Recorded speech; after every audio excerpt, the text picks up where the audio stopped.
Hey everyone, welcome back to the 443 Security Simplified. I'm your host, Mark the Liberty, and joining me today is...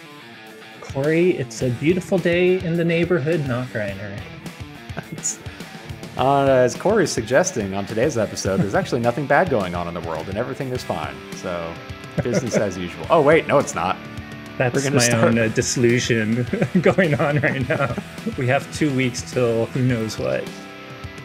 We're going to start by discussing Fortinet's recent 0-day, or I guess -4-month day issue that they patched last week. And then we will end with a discussion on 4 companies being fined several $1 million in some cases by the Security and Exchange Commission in the United States for a lack of transparency on security issues they had. But somehow we'll turn that into how everyone can be good neighbors and transparently help each other out. With that, let's go ahead and walk our way in. Get off that sweater and get comfortable on the couch. Yep. I wonder if any of our European listeners have no idea what the heck we're talking about. I have a feeling they've seen Mr. Rogers. I hope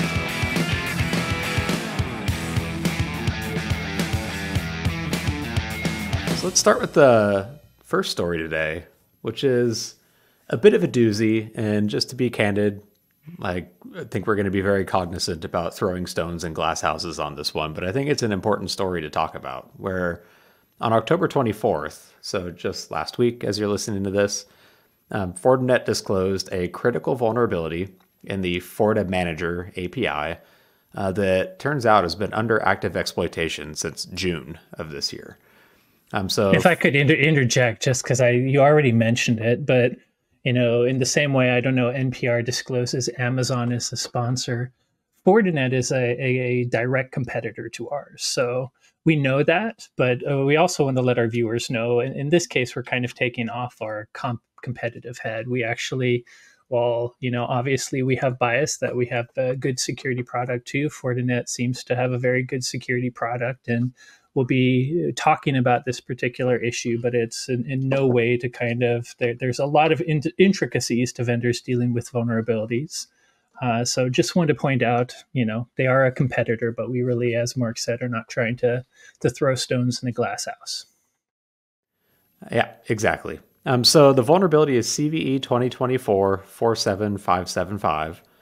Which Fortinet describes as a missing authentication vulnerability that could allow a remote, unauthorized attacker to execute arbitrary code or commands on the FortiManager device. So FortiManager, if you're, I guess, living under a rock or an exclusive WatchGuard customer or someone that hasn't used it before, it's effectively their management server capabilities for their FortiGate firewall appliances, where you can centrally manage them from this single system from somewhere. I will have to say, by the way, I'm trying my best to remain unbiased. But the one thing since we're talking about Fortinet Manager, I think it's very synonymous to the reporting server, and more specifically, WatchGuard Cloud management that we offer. One note is WatchGuard Cloud is something that comes with your Firebox for free. You do not have to buy a separate license to manage your Fireboxes. Sorry, I had to throw a little bit of licensing shade. That is fair. That said, if we're drawing an apples-to-apples comparison, this is probably more similar to the WatchGuard management server, which, if memory serves, you did need license packs beyond 5, I think. I think you get 5. Oh, so you got it free for 5. Yeah. Anyways, WatchGuard Cloud's what you should be using, clearly. So Mandiant published a blog post kind of alongside the release describing their own analysis of the vulnerability, including some details, like they saw the exploits starting as early as June 27th for this one, when multiple FortiManager devices received what they said was an inbound connection from a threat actor at the time, at the exact same time. When they reviewed the devices and the file system, they found that that threat actor had staged a bunch of the configuration files from the FortiManager device into a compressed archive in the temp directory, presumably so they could exfiltrate it off the devices. Some of the things that they'd staged was like the configuration files for all of the FortiGate devices connected, a database of other information about the FortiGate managed devices. I think I heard that there were credentials in here as well too. serial numbers and IPs for managed devices, basically everything you would need to potentially go target these FortiGate firewalls at some point in the future. So that was June 27th. Presumably, Mandiant/Google found this because of their security operations platform, basically their managed security services team. But on September 23rd, they saw a second exploit that used the exact same indicators, but this time there was an outbound network traffic connection that went with it that was roughly the same packet size as these staged files. So while they couldn't specifically say they stole the files off there, you can put two and two together and assume that they staged them and then exfiltrated them off of the device. Interestingly, though, so after further review, Mandiant didn't find any other malicious files created during that period, which let's pause and talk about that for a second. Like, they presumably had effectively full remote code execution on this FortiManager device. They could have added a implant or some like remote access capabilities to it, but it seems like all they did was stage a bunch of the configuration files from the firewalls on it and exfiltrate them, and really nothing else. I thought that's interesting. You don't typically see threat actors hold back unless they're waiting to do something else later. Yeah. I think we'll talk about it, and I think people that have been watching the video of this probably saw a reference to a threat actor that is known to be nation state, but it feels clearly like nation state staging of like they want to get access to a device long term, understand everything they can from it, so you could see why they would have value in pulling configuration files that have data they can use, but not necessarily exploit in any way. Have it just sitting there ready for when one day in the future, if they were to do some sort of offensive cyber campaign, maybe tied to a kinetic campaign too, it would be all ready to go. So definitely interesting. Obviously getting into speculation here, although I think Mandiant has attributed this to a nation state actor we'll talk about, but it definitely reeks of nation state. You know, I'm trying to get persistent access, but quietly live here without doing any damage so I don't get caught. The like a few other interesting details on it, or I guess there's a bit more to the story. So Fortinet actually originally released version 7.2.8 and actually revisions for all of their currently supported versions of FortiManager at least a week prior, with basically empty release notes for them. And sometime around then, they also sent an email to a bunch of their partners with, I don't have a copy of it, but it was explained in a Reddit thread that there's basically a paragraph at the front saying, don't share this, you're under NDA kind of thing. But it included instructions for them to update as quickly as possible. And Corey's favorite journalist at Ars Technica was pretty quick to point out that this feels like they were, this is, I guess, where it comes to being very careful about word choosing. But from his perspective, it sounded like they were trying to like hide it instead of being actually radically transparent about the vulnerabilities. And I think this, Corey, is probably where there is some nuance to this. And yeah, this is worth talking about. We jokingly talk about how Dan Gooden is my favorite journalist. The truth is, actually, Dan Gooden is a good journalist. I followed him on Ars Technica for a while, and he releases a lot of interesting things. On the flip side, we have a personal experience that sometimes we don't agree 100% with his characterization. So dropping from the Fortinet issue for a while, people listening to the podcast and using WatchGuard devices probably remember Cyclops Blink. One of the key things about Cyclops Blink is we did, in our belief, transparently release a fix for what is likely the root cause of Cyclops Blink long before we even knew Cyclops Blink was happening. It was so the way we typically tell our customers, because that's really all you have to tell about vulnerabilities, is through things like product blog posts and release notes. We released an update long before we knew a Cyclops Blink fixing a flaw that we just did describe as a serious flaw. Long before it happened. But at the time, we had no process to report CVE numbers to our vulnerabilities. So long after Cyclops Blink, even after we transparently talked about that, Dan had issue with it, basically claimed we weren't transparent about it, ultimately because we released a CVE for it later. And we just don't believe that's the case. I mean, we detailed the vulnerability. We warned people to get the patch. We weren't trying to hide any vulnerability. I admit we later on agreed that we want to follow a CV process for every single customer, any vulnerability that requires customer action. So we were just kind of immature in our CV process.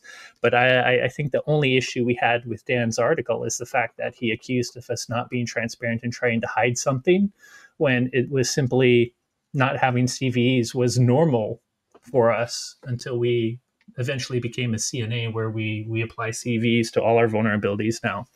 So I just tell that story in that, not that Dan Gooden's not a good journalist, but I honestly very much disagree that we weren't transparent with that vulnerability. So I would like to give Fortinet some benefit of the doubt. There might be more to the story we don't know.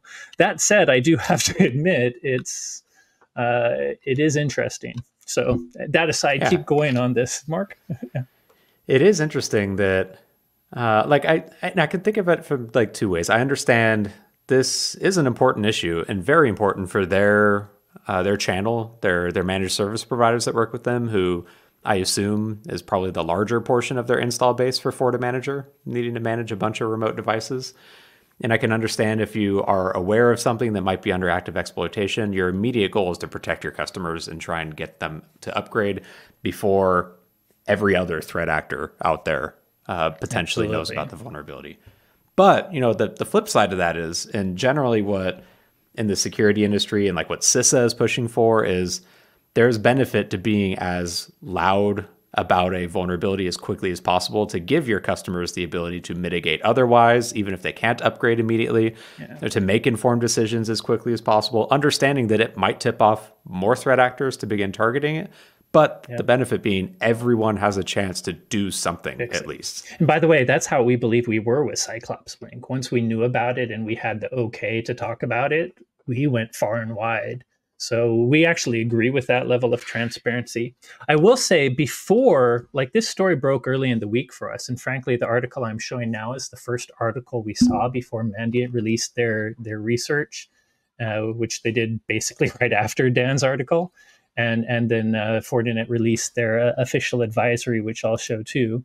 But before we know for sure, when this article was all we had, the one other place you may have to slow down a release is if you have government authorities that have joined you for an investigation and they demand you slow down releases. So I think you just actually... you and I both are partners with CISA and have friends at FBI. So we kind of follow all of their advice on how they do things. And there are, I actually think because SEC now, if you're a public company, requires you to report things within a very short period of time, they have to be a little more clear on there might be cases where investigative authority might tell you to slow down and might work with the DOJ to actually get you legal orders to do that. And one of those cases might be things like active command and control channels that the government thinks they have a chance of knocking down the entire infrastructure, and they don't want to kind of scare off the threat actor. So the only other thing I wanted to point out is when we were trying to figure out from this article, why Fortinet may have delayed something, if they did, just know there are certain circumstances where you're actually forced to through governments because of investigations. But if those are the cases, those will come out over time. That actually didn't affect us in our CV because we'd actually disclosed our vulnerability long before. It was just Cyclops Blink was new, but we did have to hold off talking about Cyclops Blink until we had the go-ahead from a number of government parties. The one, speaking of it from experience on this one is when you are ordered to, basically a gag order for lack of a better word for it. Better word, yeah. It's pretty complete, meaning you really can't do anything at all that might tip it off. And so, my thought when thinking about this Fortinet one is they did at least put out a release and they started notifying a select group of partners to go upgrade. And if they were under, obviously I don't understand exactly what's going on behind the scenes. And so this is all conjecture. But if they were let's say under some government order because there's an opportunity to disrupt the threat actor further and they need time, I would have assumed that they just would not release it. They may not have taken even this risk despite any sort of NDA. Though, like you said, it clearly I think it's did tip people off. Humorous.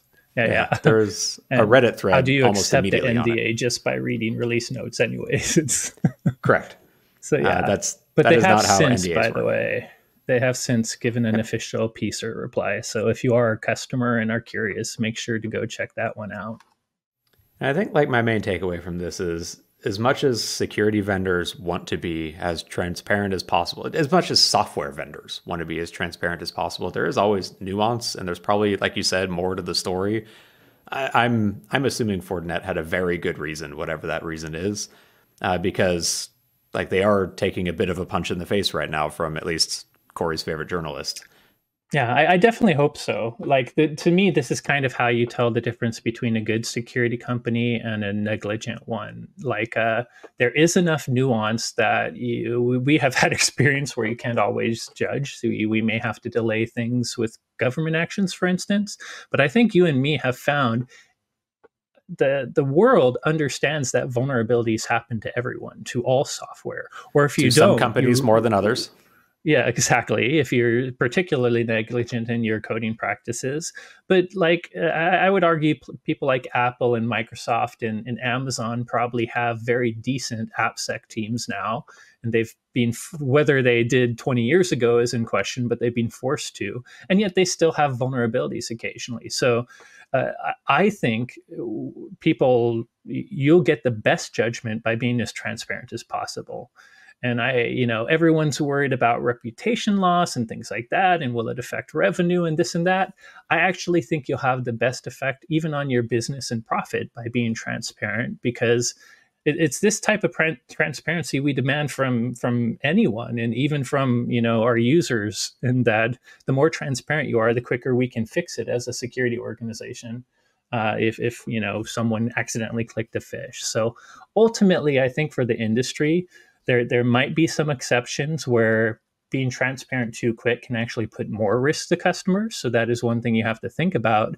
But generally, transparency is a good thing, because we know people make mistakes. And if you're accountable for them and in your transparency clearly outline how you've learned from them, I think that's the most important part of transparency, that you fixed it, that you're taking action, and that you're doing something different. I think that just builds trust. So maybe one day we'll find out why it took so long to get like an official patch out for something that was being exploited. But interesting story for sure. Wish we knew more about the nuance. I guess we'll find out. Will Gooden release any more articles? It's possible. Maybe we'll find something out in the coming months. But moving on, Corey, you mentioned in that last story about how in some cases, like with the SEC for publicly traded companies, you are obligated to disclose security issues. Well, last week we found out what happens when you don't quite follow those rules as much as you should have. The United States Securities and Exchange Commission, the SEC, is responsible for regulating publicly traded companies in the U.S., announced that they were charging and imposing penalties on 4 companies for making misleading disclosures linked to the 2019 SolarWinds data breach. Before we continue, I already mentioned this to you over chat, Corey. SolarWinds was 5 years ago. That blows my mind. I still use it as like a relevant and timely thing. So I think like in my brain, it's somewhere within the last 2 or 3 years. 5 years. Wow. It's And I insane. also, frankly, our new job, you and I have been security experts and thought leaders at WatchGuard for a while, but we didn't actually run security for WatchGuard until, I guess, maybe 3 years. This was one of the things that made WatchGuard, we've always been a security company. We've always had security in our CIO department, but making it a standalone thing was in part because of targeting of IT and security companies. So I can't believe it's been 5 years. 5 years. Anyways, so the end result, the SEC fined an ordered Checkpoint to pay $995,000 for misleading statements. Mimecast was ordered to pay $990,000. Unisys was ordered to pay $4 million, and we'll get into why that was a bit higher in a second. And then Avaya was ordered to pay $1 million. Each of the 4 companies were the victims of the SolarWinds Orion supply chain compromise back in 2019. The SEC does say that each company committed different violations that effectively negligently diminished and minimized the actual damage of the breaches. There was a quote from the SEC's Division of Enforcement acting director. They said, "While public companies may become the targets of cyber attacks, it's incumbent upon them to not further victimize their shareholders or other members of the investing public by providing misleading disclosure about these cybersecurity incidents that they encountered." Can we, before we even get into some of the talking points I'm sure you have, the biggest bummer here, like one, I think it is kind of negligent not to give shareholders and your customers accurate information about a breach. But the bigger bummer here is this is a software or digital supply chain leak. None of these four companies necessarily did anything security, like preventative security, wrong to get hacked. They were hacked because they used a SolarWinds product that was insecure and got Trojanized. So now they already, the issue with supply chain issues is you have to pay for someone else's security mistake, but now they have to pay fines on top of it. Granted, it is for maybe I would argue depending on the details in these cases, yes, you could be, if you were affected by this, you should have told your customers. But it just makes it ironic even more so, and really slam home how much supply chain attacks can actually harm those third-party companies. So yeah, just my first impression right away. An important distinction, though, is they're not being fined because of any security lapses or the hack itself. It is like we just had a big chat about transparency, and the SEC requires transparency. And in this case, they weren't as transparent as they were supposed to be. And the SEC is doing it mostly for people, for the stock market, but I think especially those customers. And I honestly think it's kind of the easiest thing to be transparent about is if you've lost or you have customer data at risk because some other company messed up really bad. Granted, that doesn't take the liability off of you, but we already talked about how if you're transparent about mistakes, customers seem to be forgiving of it as long as you take the right actions to take care of it. But imagine you're also telling them about a mistake that is so obviously nothing you could have done about. It's a well-known software product. It's one that got Trojanized that had nothing to do with it. You know what I mean? It seems to be if you have to tell people you were breached. It's like the easiest breach to talk about, but I guess it's ultimately not really your fault. So what a horrible one to decide not to be transparent about. Yep. So like in Avaya's case, they said that the hackers had accessed, quote, a limited number of company emails, but they did not disclose that the attackers had also accessed at least 145 files on their cloud file sharing environment. Checkpoint described the intrusion as just general risks, despite knowing that they had been breached.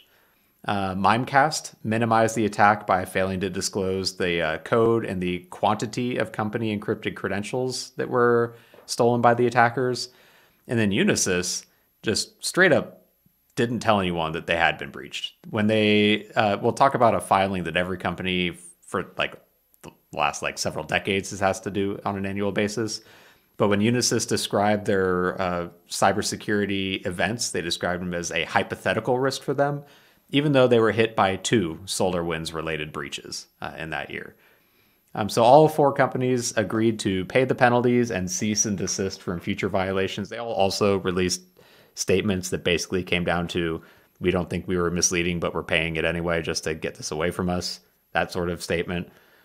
But there's a couple interesting things in here. So the breach was in 2019, and presumably they would have needed to disclose in late 2019, early 2020. I don't remember the exact time frame when it was.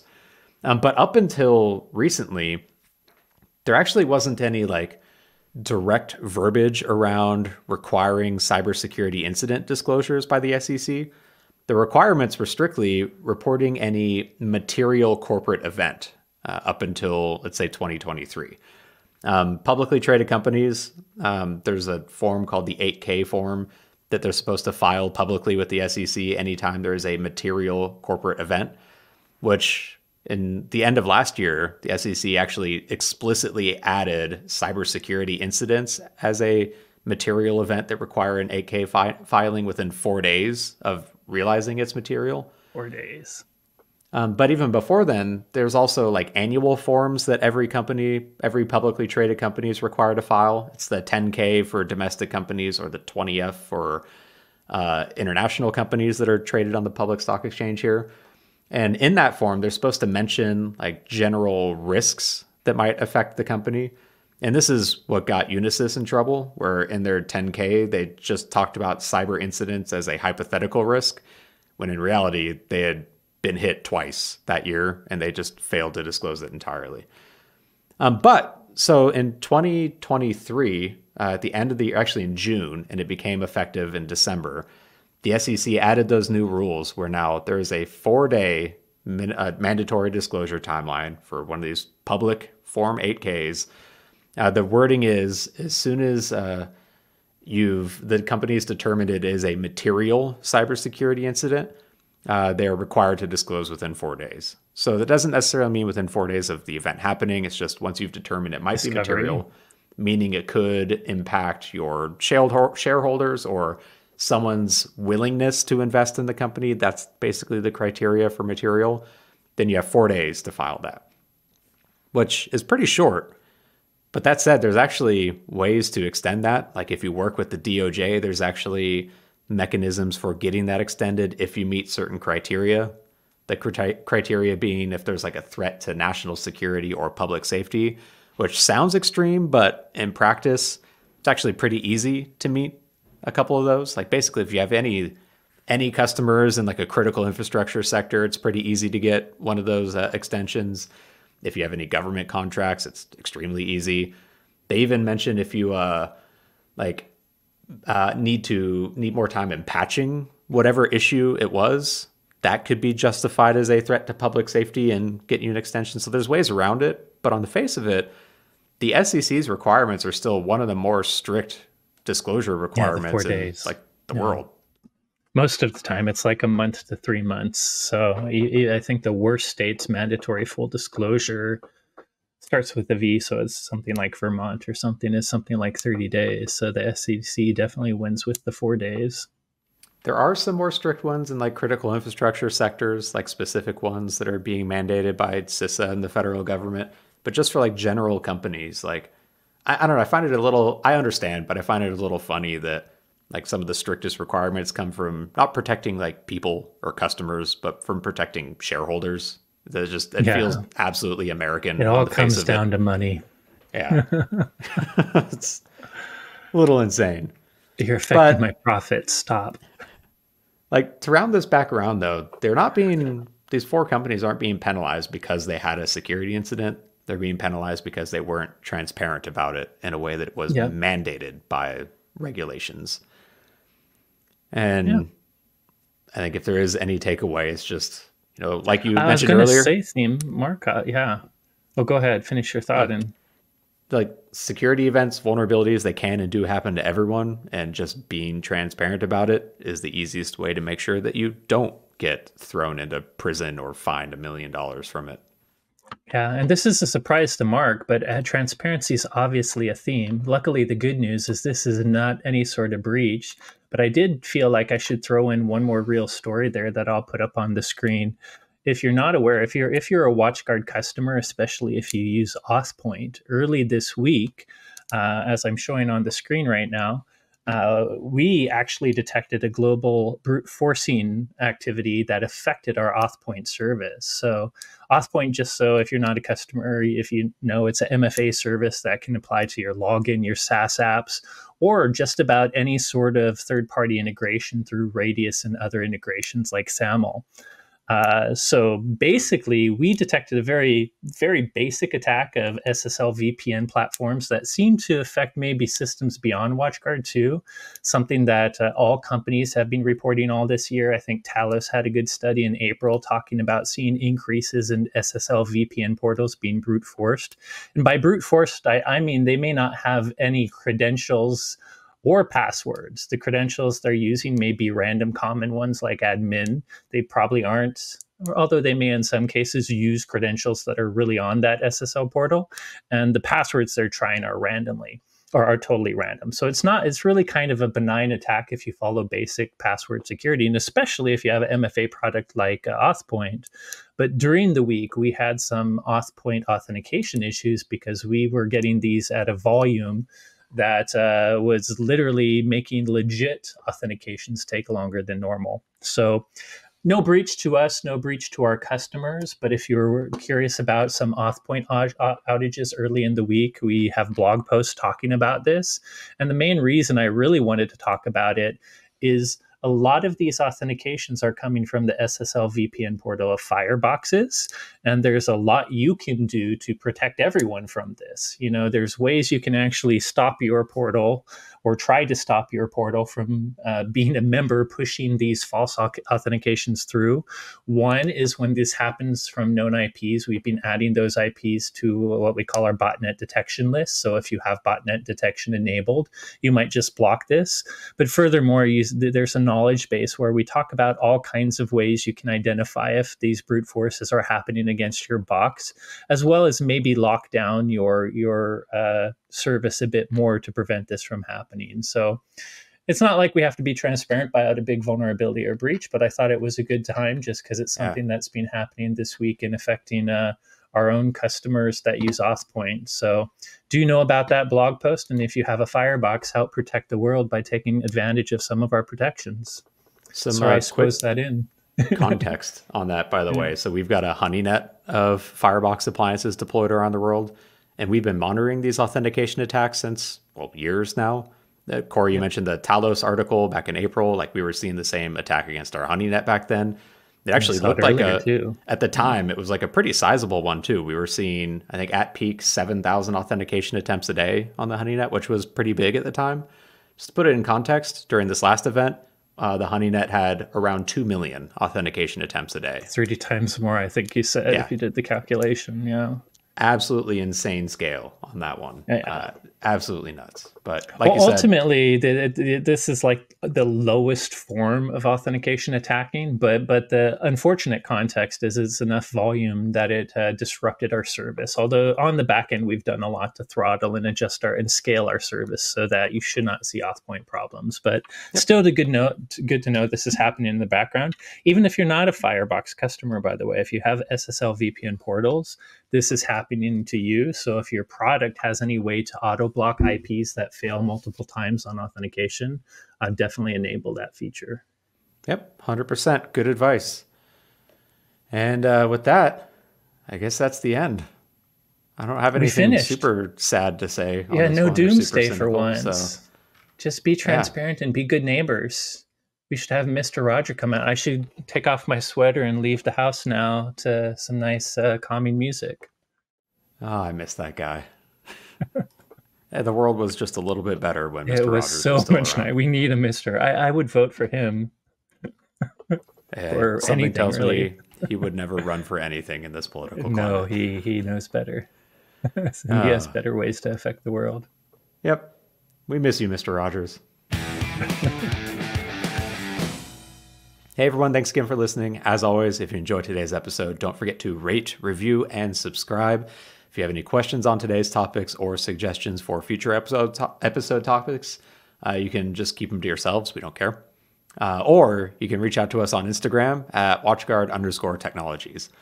Thanks again for listening. And or skywriting. Hire a plane. Very easy.